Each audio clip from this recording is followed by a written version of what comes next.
Ano ang mga pinakamasuswerte na zodiac sign sa darating na 2025 at kung ano rin po ang zodiac sign na hindi ganun kagandahan na pwede po nating magawa ng pamaraan dahil marami naman po mga iba't iba mga pampaswerte. Ang Year of the Snake 2025 ay wood po siya mga bossing. Ang snake mga bossing ko ay isa sa mga pinakamatalino, madiskarte, masipag at yan po ay punong-puno ng kasaganahan ang taon na yan mga bossing. Bagamat marami pa rin mga pagsubok pero diyan po ay maraming mga magagandang oportunidad na darating sa bawat animal sign mga bossing, sa bawat zodiac sign na darating mga bossing. Ngayon pa mga bossing ko, ang isa sa mga pinakamaswerte sa taon na yan ay ang mismong snake. Dahil ang snake po ay mapupuno ng kasaganahan, maraming mga magagandang oportunidad na darating dahil siya po ay masipag at matyaga at matalino. Madiskarte po ang snake mga bossing. At asahan mo na sa darating na 2025 ay isa ka sa mga magniningning. Ang pangalawa po dyan ay ang monkey. Ang monkey po mga bossing ko ay matalino din, masipag, yan po ay advance laging mag-isip at madiskarte. Kaya asahan mo rin sa darating na 2025 Year of the Snake ay isa ka sa magiging matagumpay. Maging sa usapin ng buhay pag-ibig at ganoon din sa usapin ng pampinansyal. At ang pangatlo naman po mga bossing ko ay ang rooster. Ang rooster ay isa sa mga pinaka matalino, madiskarte, masipag at hindi sumusuko sa hamon ng buhay.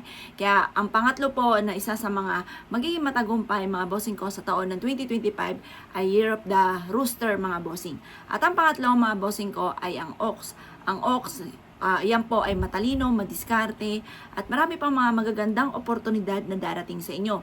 Maging sa usapin ng buhay pag-ibig ay swerte po kayo sa taon na yan mga bossing. At ang panglima naman po mga bossing ko ay ang Year of the Rat mga bossing ko. Ang Year of the Rat ay isa sa mga pinakamaswerte rin sa taon na yan dahil ang rat ay isa rin sa mga matatalino, masipag at madiskarte mga bossing. At ang pang-anim naman mga bossing ko ay ang horse. Ang horse, ingatan lang ang kalusugan at magsuot ng mga iba't ibang mga lucky charms lalo-lalo na pagdating sa usapin ng buhay pag-ibig din mga bossing ko kagaya na rose quartz. Isa po yan sa pinakamainam na magsusuot ang horse mga bossing. Pero maswerte naman po rin yan ang horse pagdating sa usapin ng pampinansyal mga bossing ko. At ang pampito naman mga bossing ko ay ang rabbit. Ang rabbit, tatagan mo lang iyong kalooban, laksan mo lang iyong kalooban, ay marami pang mga bagong oportunidad na darating sa inyo. Ingatan nyo rin po sa taon na yan ang inyong pong kalusugan ng mga rabbit. Pero pagdating sa usapin ng kaperahan, pasok pa rin po kayo sa maswerte. Pangulo naman mga bossing ko ay ang goat. Ang goat ay ganun din. May bagong oportunidad na darating, lalo na sa kalahatian ng taon. Pero yung unang pasok, medyo mga ngapa ka pa dahil parang etong 2024 hindi ka dun ding sinuwerte. Pero parang papasok pa ito sa unang buwan. Pero sa kalagitnaan ng taon, doon ka hahakot ng tagumpay sa buhay. Yan nga po mga bossing ko ay ang pangwalo na goat po natin mga bossing.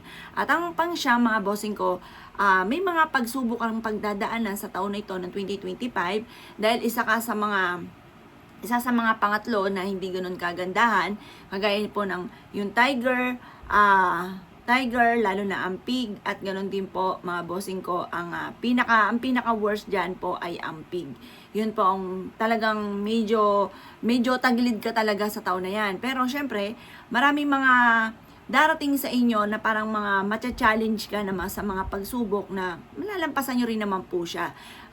Kailangan mo ng mga ibang mga pangontra, lalo na rin yung mga black obsidian, dapat may mga ganyan po kayo. Ganon din po pagdating sa inyong kalusugan, kailangan meron kang jade mga bossing, sa mga pig mga bossing. Ngayon po mga bossing ko, pagdating sa usapin naman ng tiger, ayun, kailangan lamang po ay meron ka rin mga pangontra dahil para mas magiging lapitin ka ng mga pressure sa paligid ninyo, parang dadami lalo mga chismosa sa buhay po ninyo.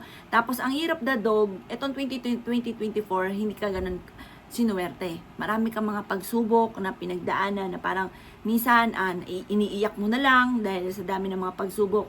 Ngayong Year of 2024, papasok pa yan hanggang mga February. Parang may karugtong pa po yan. Pero sa kalagitnaan din po ng taon ng 2025, doon mo na mararamdaman na parang mas gumiginhawa ang buhay or yung mga pagtatalo na iiwasan, nababawasan hanggang sa totally na itong Year of 2025 sa mga sa mga dog ay mapapansin mo na paganda ng paganda ang takbo ng pamumuhay. Maaari ka rin ma-promote dahil sa inyong pagiging masipag at matyaga, mga bossing. At ang number 11 naman ay ang dragon. Ang dragon, walang pagbabago, yan po ay dragon, maswerte po yan, mga bossing ko. Yan po ay lalo na kung magsusuot ka rin ng dragon, na halimbawa ang pendant ay dragon, or kaya po yung mga lucky charms na may mga dragon, ganoon mga bossing, maswerte ka dyan. Para hakot mo or magnet mo ang swerte sa taon ng 2025, Year of the Snake. At ang pinaka panghuli, yung 12 nga po, yung ati pong pig, na sinasabi nga po nila na hindi ganun kagandahan ang taon na yan, mga bossing ko, lalo-lalo na sa Year of the Pig, mga bossing. Yan ang medyo tagilid na maaaring tungkol sa kalusugan, kaya magsusot ka ng mga lucky charms bracelet na jade, yon, or kaya emerald tungkol sa inyong kalusugan at pang-attract na swerte, lalo na sa pera. Ganon din po, huwag kang magpapautang sa taon na yan. Ganon din po, huwag kang pupunta sa mga, halimbawa yung mga burol, lamay, huwag kang pupunta sa mga ganyan.